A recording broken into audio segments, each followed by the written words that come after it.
കർത്താവേ, നിന്റെ വിശുദ്ധ മദ്ബഹായുടെ പടികളിൽ ചവിട്ടിയിട്ടുള്ള കാലുകൾ അഗ്നിക്കനലുകളിൽ ചവിട്ടുവാൻ നീ വിട്ടുകൊടുക്കരുതേ. കർത്താവേ, നിനക്കാൽമീക കീർത്തനങ്ങൾ പാടിയിട്ടുള്ള വായ്കളും നാവുകളും അടച്ചുപൂട്ടുകയായി തീരുവാൻ തക്കവണ്ണം അവയെ മൗനമാക്കരുതേ. 2007 മുതലുള്ള എന്റെ സഭാ ശുശ്രൂഷയിൽ കുരിശുംമൂട്ടിൽ തോമസ് അച്ഛൻ എന്ന വിശ്വസ്തനും വിവേകിയുമായ ഒരു വൈദികനെ ശുശ്രൂഷയുടെ പശ്ചാത്തലത്തിൽ നിന്നുകൊണ്ട് തന്നെ അടുത്തറിയുന്നതിന്, കൂടുതൽ മനസ്സിലാക്കുന്നതിന് എനിക്ക് സാധിച്ചു. അദ്ദേഹത്തിന്റെ പൗരോഹിത്യ ഗുണങ്ങൾ, അദ്ദേഹത്തിന്റെ ഇടയ വഴികളിലെ നേട്ടങ്ങൾ, അദ്ദേഹം നമ്മുടെ സമൂഹത്തിന് ആരായിരുന്നു എന്നതിൻ്റെ നാൾ വഴികളിലെ വേറിട്ട പീഠങ്ങൾ, അതൊന്നും വിശദമാക്കുന്നതിന് ഞാൻ ആഗ്രഹിക്കുന്നില്ല. എന്നാൽ അദ്ദേഹത്തിന് വേണ്ടി ഒരു കാര്യം ഈ കൂട്ടായ്മയോട് പ്രത്യേകമായി ഓർമ്മപ്പെടുത്തുന്നത്, ഞാൻ അദ്ദേഹത്തോട് ചെയ്യുന്ന ആദരവിൻ്റെയും ബഹുമാനത്തിൻ്റെയും ഭാഗമായിരിക്കും എന്ന ഉത്തമ ബോധ്യമുള്ളത് കൊണ്ട് പറയുകയാണ്. അദ്ദേഹം വിവേകിയായ, ഉത്സാഹിയായ കാര്യവിചാരിപ്പുകാരൻ, അതോടൊപ്പം വിശ്വസ്തനായ ഒരു പുരോഹിതൻ. ജ്ഞാനായ സമുദായത്തിന്റെ മലങ്കര സുറിയാനി കത്തോലിക്ക കൂട്ടായ്മയ്ക്ക് ക്രമാനുഗതമായ വളർച്ചയുണ്ടാകണം എന്നത് അദ്ദേഹത്തിന്റെ സ്വപ്നമായിരുന്നു. ഉണ്ടാകണം എന്നത് അദ്ദേഹത്തിന്റെ സ്വപ്നമായിരുന്നു. അദ്ദേഹത്തിന്റെ ശുശ്രൂഷയ്ക്ക് ഏൽപ്പിക്കപ്പെട്ട വിചാര വിഷയമായിരുന്നു എന്നുള്ളത് നമുക്കെല്ലാവർക്കും അറിയാം. കത്തോലിക്ക സഭയുടെ സാർവത്രികമായ ഉൾച്ചേർന്ന ബന്ധത്തിൽ അദ്ദേഹം വിശ്വസ്തനായിരുന്നു എന്നുള്ളത് നമ്മെല്ലാവരെയും കൂടുതൽ ആഴത്തിൽ സ്പർശിക്കേണ്ടുന്നതാണ്. കുരിശുംമൂട്ടിൽ അച്ഛൻ തനിക്ക് ബോധ്യമുള്ളത് ഉറക്കെ പറയുന്നയാളാണെന്ന് ഞാൻ കോട്ടയം അതിരൂപതയിലെ വൈദികരുടെ സാന്നിധ്യത്തിലോ പിതാക്കന്മാരുടെ സാന്നിധ്യത്തിലോ അദ്ദേഹത്തെ അറിയാവുന്നവരുടെ ഇടയിലോ പറയേണ്ടുന്ന കാര്യമല്ല. തനിക്ക് ബോധ്യപ്പെട്ട കാര്യം അദ്ദേഹം എവിടെയും തുറന്ന് പറയും. താൻ ആരെ പ്രതിനിധാനം ചെയ്യുന്നുവോ ആ ദൈവത്തോടും ദൈവം ഏൽപ്പിച്ച അജഗണത്തോടുമുള്ള ഹൃദയത്തിൽ നിന്ന് വരുന്ന ബന്ധത്തിൽ നിന്ന് അദ്ദേഹം സംസാരിക്കും. വാക്കുകൾക്ക് ഗാംഭീര്യമുണ്ടാകും, ശബ്ദം കൂടും. പക്ഷേ ഞാൻ അടുത്ത് മനസ്സിലാക്കിയിട്ടുള്ള, സ്വകാര്യമായും സഭാപരമായും വേദനകൾ പങ്കുവച്ചിട്ടുള്ള ഈ പുരോഹിതൻ എന്നോട് ഹൃദയത്തിൽ നിന്ന് വരുന്ന ബന്ധത്തിൽ നിന്ന് അദ്ദേഹം സംസാരിക്കും. വാക്കുകൾക്ക് ഗാംഭീര്യമുണ്ടാകും, ശബ്ദം കൂടും. പക്ഷേ ഞാൻ അടുത്ത് മനസ്സിലാക്കിയിട്ടുള്ള, സ്വകാര്യമായും സഭാപരമായും വേദനകൾ പങ്കുവച്ചിട്ടുള്ള ഈ പുരോഹിതൻ എന്നോട് പറഞ്ഞിട്ടുള്ള കാര്യം, എൻ്റെ ചങ്കിന് പിടപ്പ ഉള്ളിടത്തോളം കാലം ഞാൻ ഈ കത്തോലിക്ക തിരുസഭയുടെ കൂട്ടായ്മയിൽ ജീവൻ നിലനിർത്താൻ ആഗ്രഹിക്കുന്ന വ്യക്തിയാണ്. അതായത് എൻ്റെ തിരുസഭയോടുള്ള ബന്ധത്തിന് ഒരു ഉപാധി വയ്ക്കുന്നതിന് തയ്യാറല്ല എന്ന് അദ്ദേഹം പറഞ്ഞതിൻ്റെ പിറകിലെ ഒട്ടനേകം അനുഭവങ്ങളും ഒട്ടനേകം വെളിപ്പെടുത്തലുകളുമുണ്ട്. അഭിനന്ദനായ ആർച്ച് ബിഷപ്പ് മൂലക്കാട്ട് പിതാവ് ഇവിടെ സന്നിഹിതനാണ്. അഭിനന്ദ പിതാവിൻ്റെ സാന്നിധ്യത്തിൽ എനിക്ക് പറയാൻ കഴിയും, കുരിശുംമൂട്ടിൽ അച്ഛൻ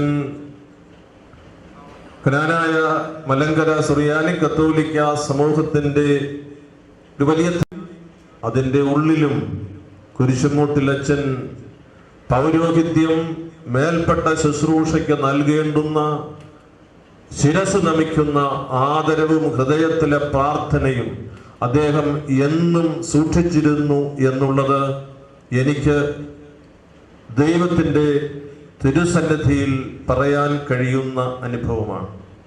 അദ്ദേഹത്തിൻ്റെ പൗരോഹിത്യത്തെ വ്യത്യസ്തമാക്കുന്ന ഒട്ടനേകം അനുഭവങ്ങൾ പറയാനുണ്ട്.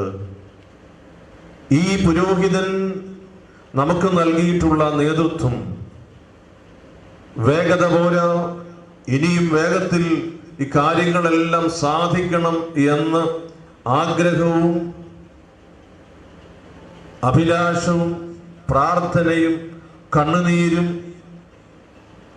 അല്പം പരുഷമായ വാക്കുകളും അല്പം മുറുമുറുപ്പും ഇതിൻ്റെ എല്ലാം മധ്യേ കുരിശുമൂട്ടിലച്ചൻ നമുക്ക് നൽകിയ കണ്ണിവിട്ടു പോകാത്ത ഒരു പൗരോഹിത്യത്തിൻ്റെ ആത്മബന്ധം, അത് അദ്ദേഹത്തെ സ്വർഗത്തിന് അവകാശിയാക്കി തീർക്കുകയും വളരെ സന്തോഷത്തോടെ പറയാം, അദ്ദേഹം വിശ്വസ്തനും വിവേകിയും ഉത്സാഹിയുമായ തൻ്റെ ഭവനത്തിലുള്ളവർക്ക് യജമാനൻ പറഞ്ഞത് അവകാശിയാക്കി തീർക്കുകയും വളരെ സന്തോഷത്തോടെ പറയാം, അദ്ദേഹം വിശ്വസ്തനും വിവേകിയും ഉത്സാഹിയുമായ തൻ്റെ ഭവനത്തിലുള്ളവർക്ക് യജമാനൻ പറഞ്ഞതനുസരിച്ച് കൃത്യസമയത്ത് ഭക്ഷണം കൊടുക്കാൻ നിയോഗം ഏറ്റുവാങ്ങിയത് മാത്രമല്ല, അപ്രകാരം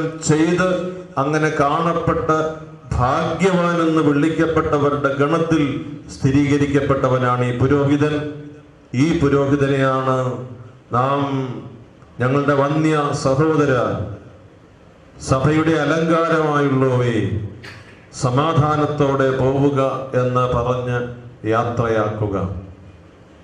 അദ്ദേഹം അവശേഷിപ്പിച്ചിരിക്കുന്ന പൗരോഹിത്യത്തിൻ്റെ നാഴ്വഴികളിലെ ആത്മസമർപ്പണത്തിൻ്റെ ബാക്കി പാഠങ്ങളും ബാക്കി പീഠങ്ങളും അത് ദൈവം തൻ്റെ സംരക്ഷണയിലും തൻ്റെ രക്ഷാകരമായ പ്രവൃത്തിയിലും പൂർത്തിയാക്കുവാൻ നമുക്ക് ആത്മസമർപ്പണം ചെയ്യാം. പരിശുദ്ധാത്മാവിനോട് പ്രാർത്ഥിക്കാം. പരിശുദ്ധ സമാധാനത്തോടെ വസിക്കുക.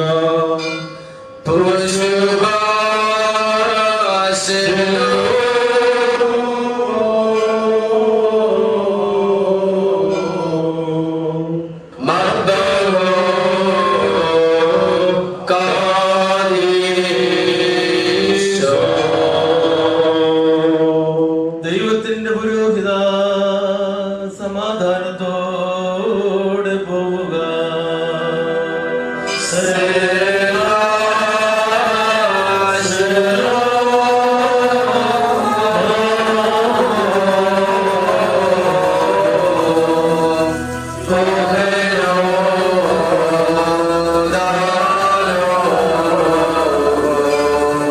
ഞാൻ ശുശ്രൂഷിച്ച ദേവാലയമേ, സമാധാനത്തോടെ വസിക്കുക.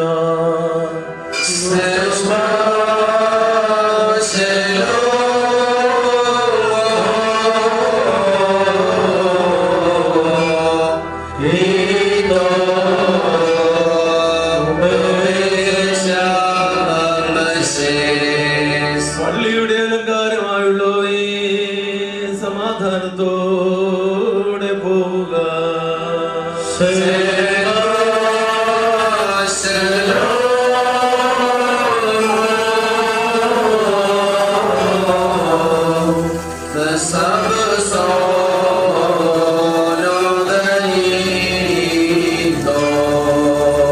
പരിശുദ്ധ ദേവാലയമേ, സമാധാനത്തോടെ വസിക്കുക.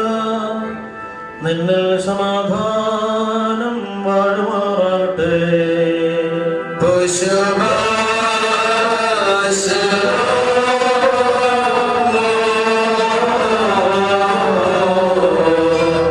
ശൈലോ നമലേ